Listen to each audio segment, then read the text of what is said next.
Hello students, welcome back to my YouTube channel A K education points. आज मैं आपके लेके आया हूँ क्वाड्रिलेटरल यानी चतुर्भुज का चैप्टर, जिसमें आपको दो क्वेश्चन कराने वाला हूँ। दोनों क्वेश्चन काफ़ी इंपॉर्टेंट होने वाले हैं और साथ ही साथ मैं आपको ये बताने वाला हूँ इस पूरे क्वाड्रिलेटरल के बारे में, इसका फॉर्मूला कैसे निकलता है, इसमें क्या क्या होता है। ओके, तो आइए देखते हैं। सबसे पहले आपको ये पता होना चाहिए क्वाड्रिलेटरल होता क्या है। तो क्वाड्रिलेटरल होता है एक घिरी हुई आकृति जो कि चार भुजाओं से घिरी हुई होती है। आपको इसमें चार साइड दिख रही होंगी, A B, B C, C D और डी ए। ओके, तो ये चारों भुजाओं से घिरी हुई एक आकृति होती है क्वाड्रिलेटरल चतुर्भुज। और क्या होता है इसमें चार एंगल होते हैं, एक, दो, तीन और चार।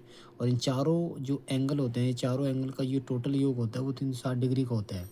ओके, उसके बाद इसमें क्या दिया गया है, इसमें एक डायगोनल भी आपको दिख रहा होगा जो कि ए और सी, यानी कि इसमें ए सी आपको एक डायगोनल दिख रहा होगा। तो इसमें आपको क्या, ए सी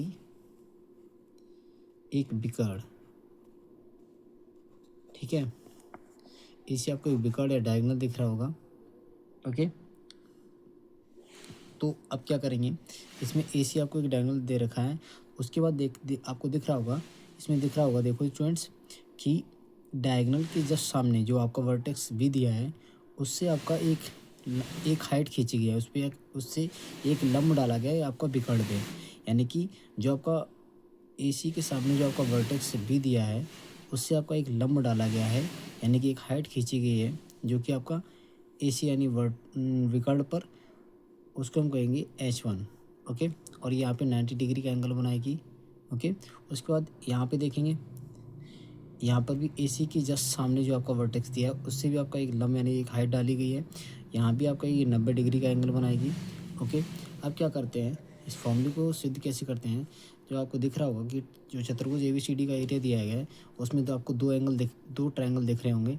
एक आपको ट्रायंगल दिख रहा होगा ABC और एक दिख रहा होगा ADC। ओके, तो इसमें क्या होगा, जो एरिया आपका ABC का हो जाएगा वो क्या होगा, एरिया ABC का एरिया जो होगा वो क्या होगा, 1/2 AC मल्टीप्लाई H1 प्लस, और जो आपका ADC दिया है उसका एरिया क्या हो जाएगा 1/2 AC, क्योंकि दोनों में आपका विकर्ण AC कॉमन है इसलिए दोनों के एरिया में आपका AC आएगा।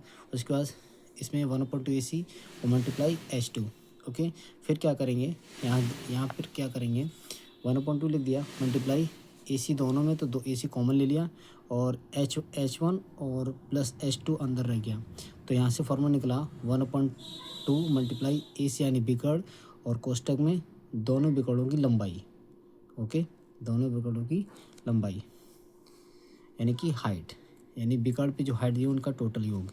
अब क्या करेंगे, इसी पे भी एक सवाल करते हैं। तो सवाल आपका दिया है ABCD एक चतुर्भुज है जिसमें विकर्ण BD 70 सेंटीमीटर है, AL लंबवत है BD के, यानी BD एक आपकी विकर्ण होगी, उस पर AL एक लंबवत है।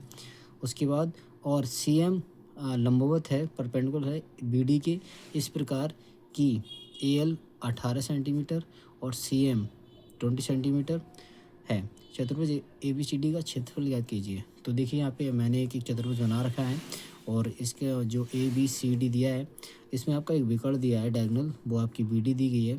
तो इसमें देखो BD कॉमन है तो BD पर एक AL पड़ा हुआ है लंब, तो ये AL हो जाएगा, तो ये AL लंब हो जाएगा एक। ओके, ये आपका 90 डिग्री बनाएगा। उसके बाद BD पर ही एक CM लंब पड़ा है तो CM, तो M यहाँ हो जाएगा, तो ये भी आपका 90 डिग्री का हो जाएगा। ओके, तो एक आपका ये लंब हो गया विकर्ण पर, यानी कि विकर्ण पे दो लंब हो गए। विकर्ण आपका BD है, इस पे AL और CM दो लंब हो गए।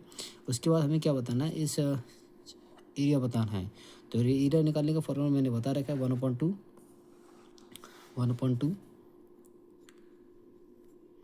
मल्टीप्लाई विकर्ण D multiply H1 plus H2।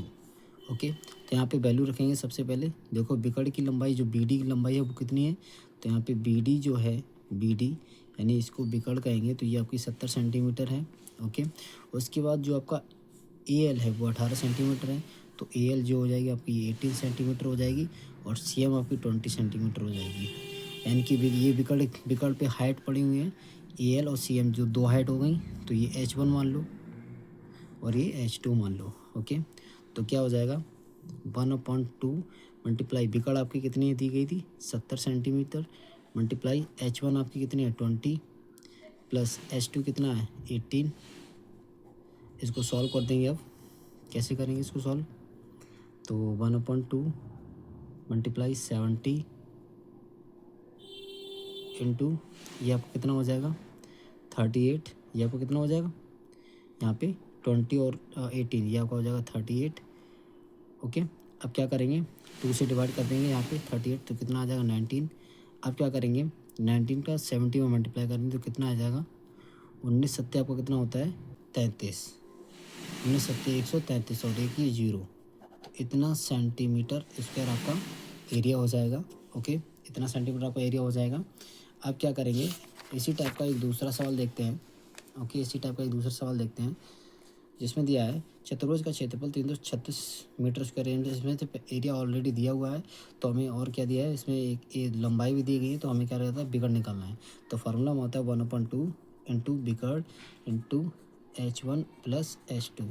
तो अब क्या करेंगे और इसके फार्मूले के बराबर एरिया दिया है हमें कितना 336 मीटर स्क्वायर। तो अब क्या करेंगे 336 इक्वल 1/2 इंटू डी हमें निकालना है मल्टीप्लाई H1 इंटू H2। तो H1 ये हो गया H2 ये हो गया, दोनों को जोड़ देंगे कितना हो जाएगा 28। इससे काट देंगे कितना हो जाएगा 14। तो हमें और उसके बाद क्या करेंगे 14 से इसमें डिवाइड करेंगे तो 14 2 जा 28 बचा कितना 5 बचा कितना 5 56 हो गया और 14 4 जा 56। तो यहाँ पे कितना आ जाएगा 4। तो यहाँ पे डी यानी बिगड़ की लंबाई कितनी निकले आपकी 24 सेंटीमीटर। बिगड़ की लंबाई कितनी है 24 सेंटीमीटर। तो आई होप आपकी वीडियो समझ में आया होगा।